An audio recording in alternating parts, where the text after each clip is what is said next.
Hello everyone. आज का हमारा पहला क्वेश्चन है, एक वस्तु विरामावस्था से चलती है, इसके द्वारा चौथे सेकंड तथा तीसरे सेकंड में चली गई दूरियों का अनुपात होगा। तो सबसे पहले अपने यहाँ पर जो हमें क्वेश्चन में गिवन है वो लिख लेते हैं। वस्तु विरामावस्था से चलती है, इसका मतलब इसका प्रारंभिक वेग कितना है, 0। तो u का मान कितना हो गया, 0। और इसके द्वारा चौथे सेकंड और तीसरे सेकंड में चली गई दूरियों का अनुपात हमें ज्ञात करना है।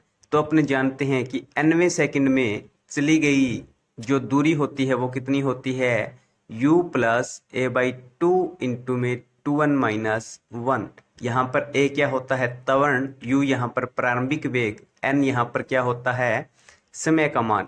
तो यहाँ से चौथे सेकंड में चली गई दूरी कितनी आएगी, s। फोर्थ सेकंड में चली गई दूरी कितनी होगी, प्रारंभिक वेग कितना है, 0। तो u का मान होगा 0। और ये कितना मिलेगा हमें, a बाई टू। n की जगह कितना रखेंगे, 4। तो ये कितना होगा, 2 का अगर 4 से मल्टीप्लाई करेंगे तो 8-1। तो ये हमें कितना मिला, 7a/2। और इसी तरीके से जो थर्ड सेकंड में चली गई दूरी है वो कितनी होगी, a/2। और n की जगह अगर 3 रखेंगे तो ये कितना होगा, 2 या 6। और 6 में से 1 माइनस करेंगे तो ये कितना आएगा, 5। तो ये कितना हुआ, 5a/2।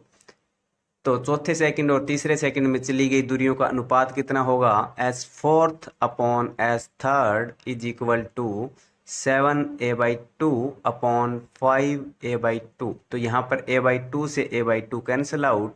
तो ये अनुपात हमें कितना मिला, 7/5। तो यहाँ से जो ए ऑप्शन है वो क्या हो जाएगा, करेक्ट। और आप डायरेक्ट भी ये याद रख सकते हो कि प्रथम, द्वितीय, तृतीय और चतुर्थ सेकंड में चली गई जो दूरियों का अनुपात होता है वो क्या होता है, 1:3:5:7:9:11। इस तरीके से ये आगे चलता जाता है। ओके, तो यहाँ से अगर अपने चौथे सेकंड और तीसरे सेकंड में चली गई दूरियों का अनुपात देखेंगे तो चौथे सेकंड में चली गई दूरी 7 और तीसरे सेकंड में चली गई दूरी 5। तो इनका अनुपात कितना होगा, 7/5।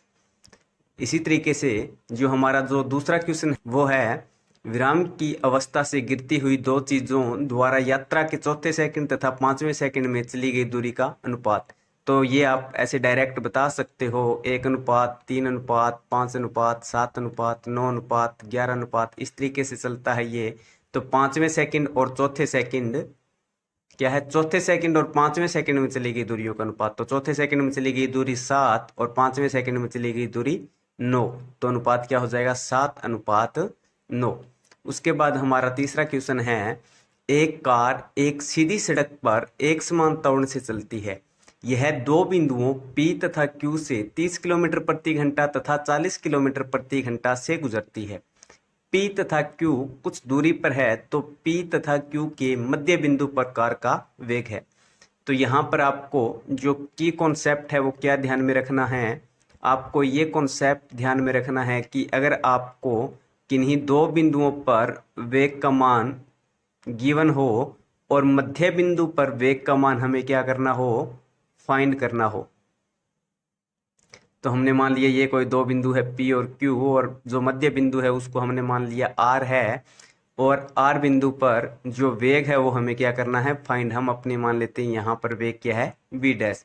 और जो P बिंदु है उस पर वेग हमने मान लिया प्रारंभिक वेग है तो U।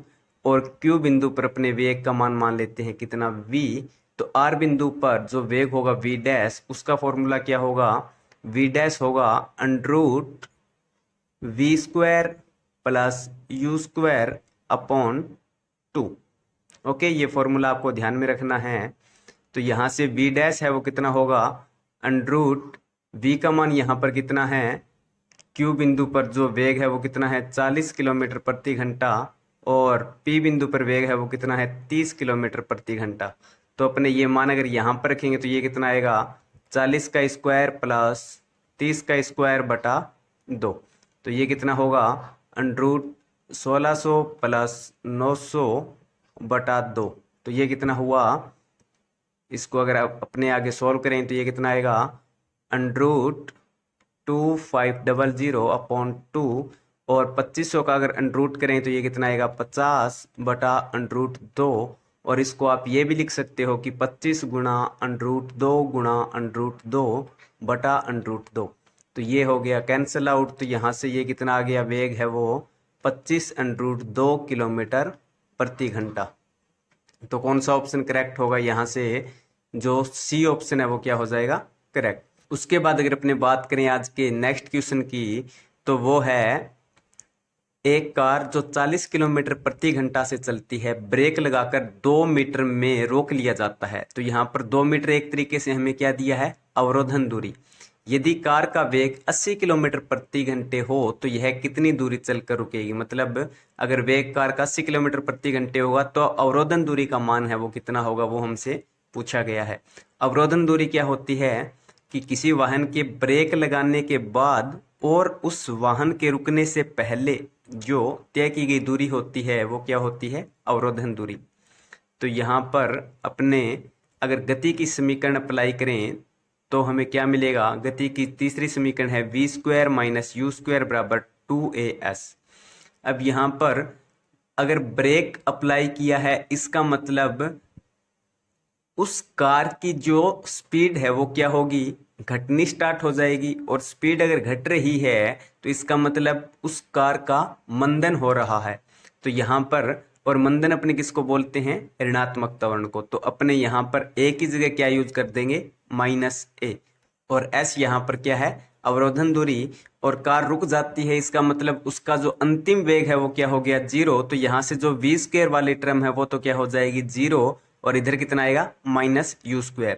अब यहाँ से हमें कितना मिला, -u² बराबर -2as। तो माइनस से माइनस कैंसल आउट। तो यहाँ से अवरोधन दूरी का हमें क्या फॉर्मूला मिला, u²/2a।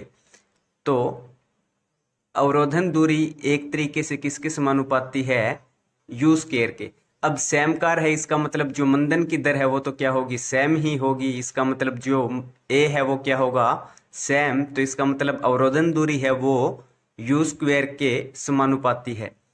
तो अपने यहाँ से बोल सकते हैं कि फर्स्ट केस के अंदर अपने मान लेते हैं अवरोधन दूरी S1 है और सेकंड केस में अवरोधन दूरी S2 है। तो S1 अनुपात S2 कितना होगा, u1² बटा u2²। और u1² का मान हमें कितना दिया है, ये है 40 किलोमीटर प्रति घंटा। तो यहाँ पर अपने लिख देंगे 40 × 40। और u2 का मान कितना है, एक तरीके से 80 किलोमीटर प्रति घंटा। तो ये लिख देंगे 80 × 80। और S2 का मान हमें बताना है, S1 का मान कितना है, 2 मीटर। तो यहाँ से अगर इनको कैंसिल आउट करें तो ये कितना आएगा, 2। और इधर भी कितना आएगा, 2। तो इसका मतलब S2 यहाँ से कितना मिला, 4s1। और S1 का मान कितना है, 2। तो इसका मतलब S2 का मान कितना आ गया, 8 मीटर। तो यहाँ से जो ए ऑप्शन है वो क्या हो जाएगा, करेक्ट। आज के लिए इतना ही, मिलते हैं नेक्स्ट वीडियो में नेक्स्ट क्वेश्चंस के साथ। धन्यवाद।